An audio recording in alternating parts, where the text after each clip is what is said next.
Tidak mau terlalu lama berdebat, Nyonya Asti dan Tuan Morgan segera meninggalkan rumah sakit dan menyusul anaknya ke kantor polisi. Ayah, Ibu, David memanggil keduanya saat mereka akan masuk ke dalam mobil. Yana, ada apa? Tanya Nyonya Asti. Maaf, David tidak bisa melindungi Dania. David menundukkan kepalanya dan mengaku salah pada mertuanya. Nyonya Asti menghela napas panjang sebelum dia menjawab perkataan menantunya. Ini bukan salahmu. Lebih baik kita segera mencari solusi dari masalah ini. Kita harus segera menemukan pelaku sebenarnya agar Dania cepat bebas. Aku tidak ingin anakku menginap di penjara walaupun hanya semalam, ucap Nyonya Asti. David akan berusaha untuk menyelidiki masalah ini. Ayah dan ibu tolong urus agar Dania bisa cepat pulang. David berharap jika mertuanya bisa mengerti akan apa yang dia maksud. Baiklah nak, kita akan membagi tugas bukan? Nyonya Asti menepuk pundak David lalu segera masuk ke dalam mobil. Dalam perjalanan ke kantor polisi, Tuan Morgan terus sibuk menenangkan istrinya yang terlihat sedang cemas. Kamu tidak usah khawatir, meski aku akan kehilangan semuanya, aku berjanji akan membebaskan anak kita. Percayalah padaku. Tuan Morgan menggenggam tangan istrinya. Dalam hati lelaki itu mengutuk orang yang menebarkan racun. Entah siapa, tapi dia sudah bertekad untuk mencarinya. Setelah mereka sampai di kantor polisi, keduanya langsung minta bertemu dengan Dania. Anakku, Nyonya Asti langsung memeluk putrinya erat dan dia menangis. Kenapa ibu menangis, Bu? Dia bersalah, jadi aku yakin akan segera bebas. Aku kan tidak bersalah, ucap Dania. Bagaimana ibu tidak menangis? Baru aja kamu pergi masuk ke dalam rumah Pratama, tapi masalah udah menghampirimu. Bagaimana jika kamu terus berada di sana?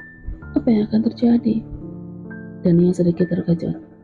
Bu, ini bukan kesalahan ayah dan ibu. Ini kesalahan orang yang menabur racun. Jadi jangan menyalahkan ayah dan ibu, ucap Dania.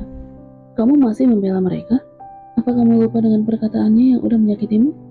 Tuduhan kejam dan hinaan yang keluar dari mulut mereka tidak akan pernah aku lupakan. Nyonya Asti mengepalkan tangannya, mengingat kembali apa yang dikatakan besannya pada Dania. Sudahlah, lebih baik kita bahas yang lain saja. Menurutmu siapa orang yang memberikan racun pada makanan itu?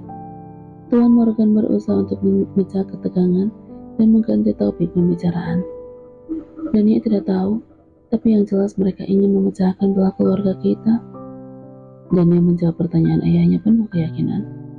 Tuan Morgan diam sesaat. Kalau memang benar apa yang kamu katakan, berarti sebenarnya musuh sangat dekat dengan kita.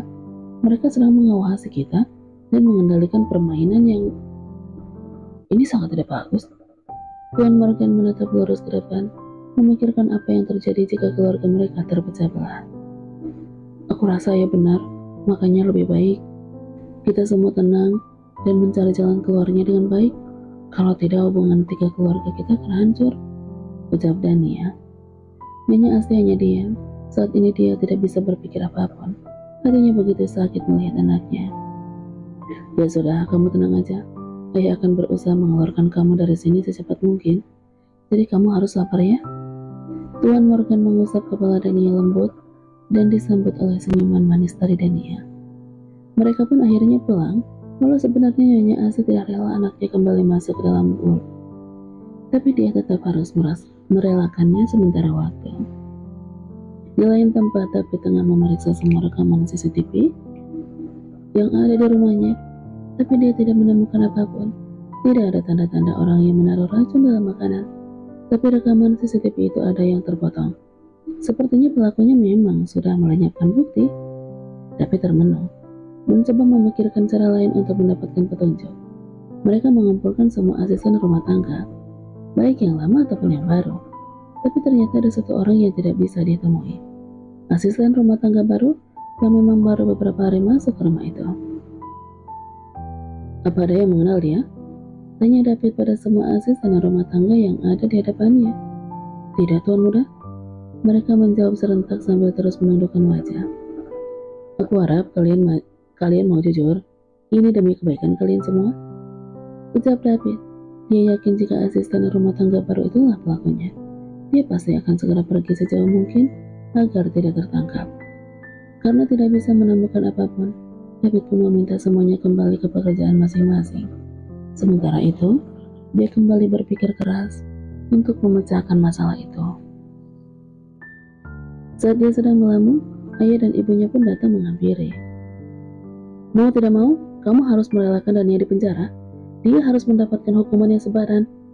Nyonya Asti berdiri di depan David dan menatap anaknya tajam. Sebenarnya ayah dan ibu kenapa?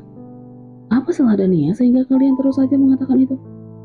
Apa kebaikan kalian selama ini sudah menghilang dan berganti dengan hal-hal buruk seperti ini? David berdiri dan hendak pergi, tapi tangannya dicekal oleh ayahnya. Di mana Vano dan Vino? Tanya Tuan Indra. Di rumah ayah dan ibu, mereka akan lebih aman di sana. Di sini terlalu banyak hal buruk, jadi David tidak akan membiarkan mereka tinggal di sini. Jawab David. Apa maksudmu dengan hal yang buruk? Apa kamu mengira jika ayah dan ibu tidak pantas mengasuh mereka begitu? Tuan Indra menatap wajah David penuh emosi. Bahkan dia meninggikan suaranya, menandakan dia kesal dengan perkataan putranya. Kalau mereka tetap di sini dan bersama kalian, hanya akan mendapatkan ajaran kebencian. Akan menjadi apa anakku nantinya? David menghempaskan tangan ayahnya kasar lalu pergi. Apa yang melihatnya? Sedikit saja kita menyinggung istrinya, David pasti langsung berontak. Dia bukan lagi anak yang menyayangi kita.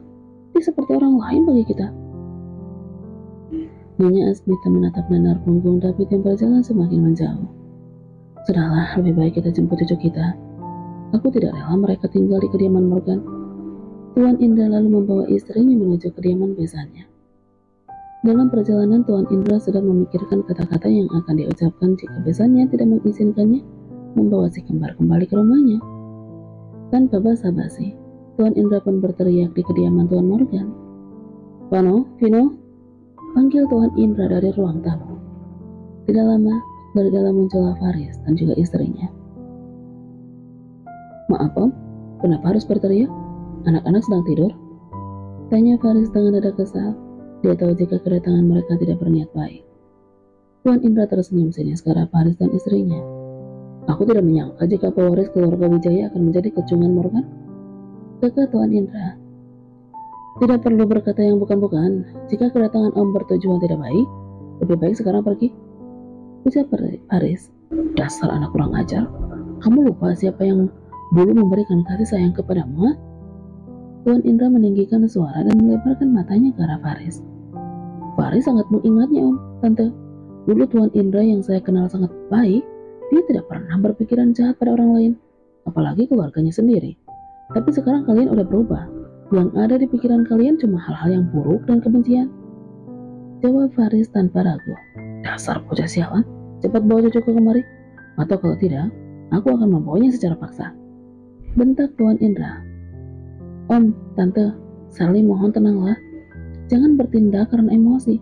Berpikirlah yang jernih. Biarkan Vano dan Vino di sini. Biarkan kami menjaganya. Om dan Tante akan sangat sibuk bolak-balik ke rumah sakit. Di sana Vano dan Vino tidak ada yang mengasuh.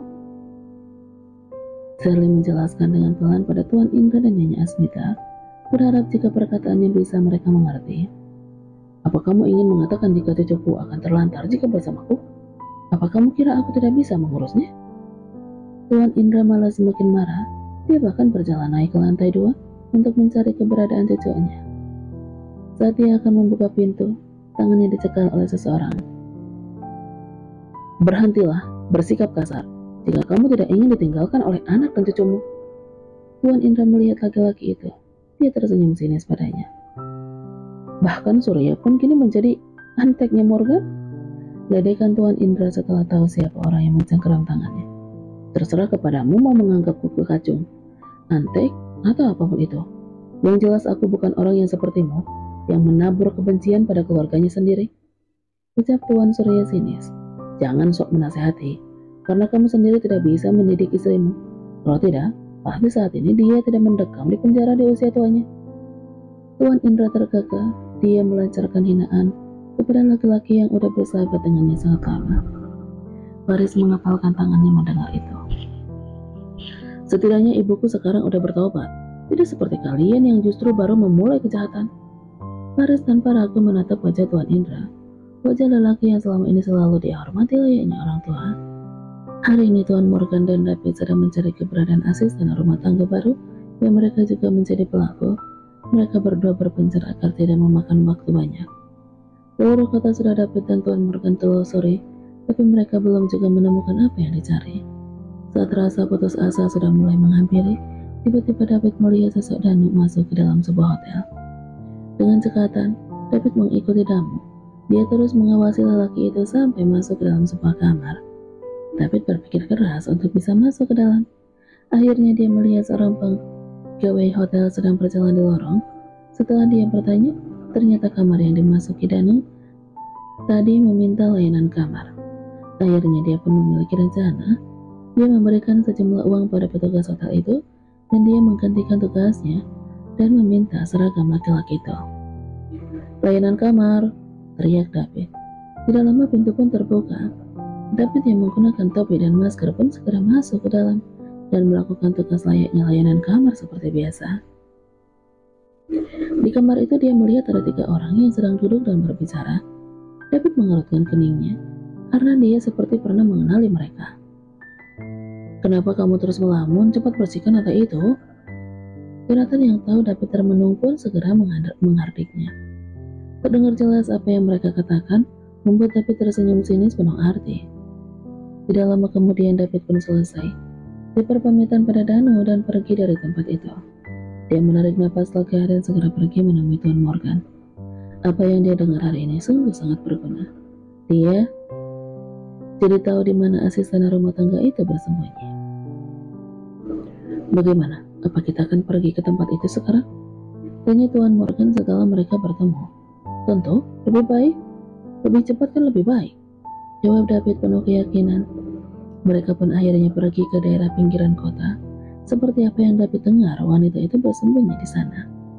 Tanpa sengaja David melihat ke arah sebuah kedai nasi di pinggir jalan, dan dia melihat apa yang dia cari. Dengan cepat David turun dan menghampirinya. Wanita itu terkejut dengan kedatangan David, tapi terlambat. Tangan David udah mencengkeram erat lengannya. "Tuan David, ada apa?" tanya wanita itu gelagapan. "Ikut denganku."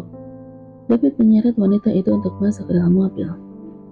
"Berani sekali kamu bermain api dengan keluargaku. Maka sekarang rasakan aja apa akibatnya." Tuan Morgan menatap Barja Musti ke arah wanita itu.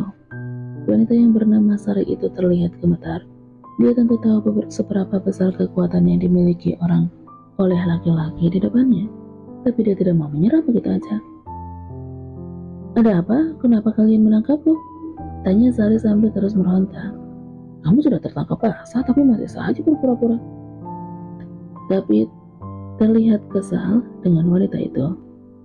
Akhirnya mereka memutuskan untuk membawa Sari menuju ke gudang yang tidak jauh dari rumah utama keluarga Morgan. Mereka akan berencana menggali informasi di sana. Tidak hanya itu, dengan cepat Morgan meminta beberapa anak buahnya membawa keluarga Sari. Mata Sari membulat saat dia melihat adik dan juga ibunya juga ditangkap oleh Tuan Morgan. "Apa yang kalian lakukan? Kenapa melibatkan keluargaku? Mereka tidak memiliki kesalahan apapun pada kalian." Sari berteriak dan berusaha melepaskan diri. Tapi tentu saja semua itu sia-sia, karena yang mengikatnya sangatlah kuat. "Ada apa, Ndok? Apa yang terjadi? Kenapa mereka membawa kita ke sini?" tanya ibu Sari bingung. Sari hanya diam. Dia tidak mampu menjawab pertanyaan itu dan hanya menundukkan kepalanya. Melihat anaknya hanya diam, ibu Sari pun bertanya pada Tuan Morgan dan David, "Apa sebenarnya kesalahan anakku? Kenapa kalian semua dibawa kemari?" tanya ibu Sari. "Anakmu udah membuat istriku di penjara. Dia meracuni banyak orang di rumahku dan menjadikan istriku sebagai kambing hitam. Jadi, jika kalian tidak menurut, yakinlah jika kami juga tidak akan segan-segan membuat kalian hidup dalam neraka." David menatap penuh kebencian pada ketiga orang di depannya, terutama pada Sari. "Apa yang Tuhan inginkan?" tanya Sari cepat. Dia tahu jika laki-laki yang sedang marah itu tidak asal kertak. "Kamu harus menyerahkan diri ke polisi dan mengakui semua kesalahan yang sudah kamu lakukan," jawab David. Sari terdiam sesaat, dia terlihat kebingungan. "Apa kamu akan menolak keinginanku? Atau kamu akan menerimanya?" tanya David tegas. Sari terdiam lagi dan itu membuat David dan Tuan Morgan kesal. Baik, jika kamu memang tidak mau, aku akan memotong tangan kalian satu persatu.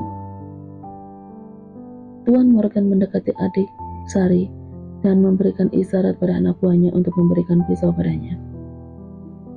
Jangan, aku akan melakukan apapun yang kalian pinta, tapi tolong lepaskan keluargaku, pinta Sari. Tuan Morgan tersenyum. Baiklah, apakah kamu udah bersedia berangkat sekarang? Tanya Tuan Morgan. Siap Tuan, tapi saya mohon untuk melindungi keluargaku dari Tuan Jonathan dan Danu. Mereka pasti tidak akan tinggal diam, jawab Sari sambil memohon. Tidak masalah, aku akan melindungi keluargamu, tapi kamu juga harus menceritakan semuanya pada polisi, termasuk siapa yang menyuruhmu masuk ke kediaman Pratama dan meracuni semua orang, ucap Tuan Morgan. Mau tidak mau, Sari mengiyakan apa yang diinginkan oleh David dan Tuan Morgan. Akhirnya dia pun segera dibawa ke kantor polisi dan membuat pernyataan.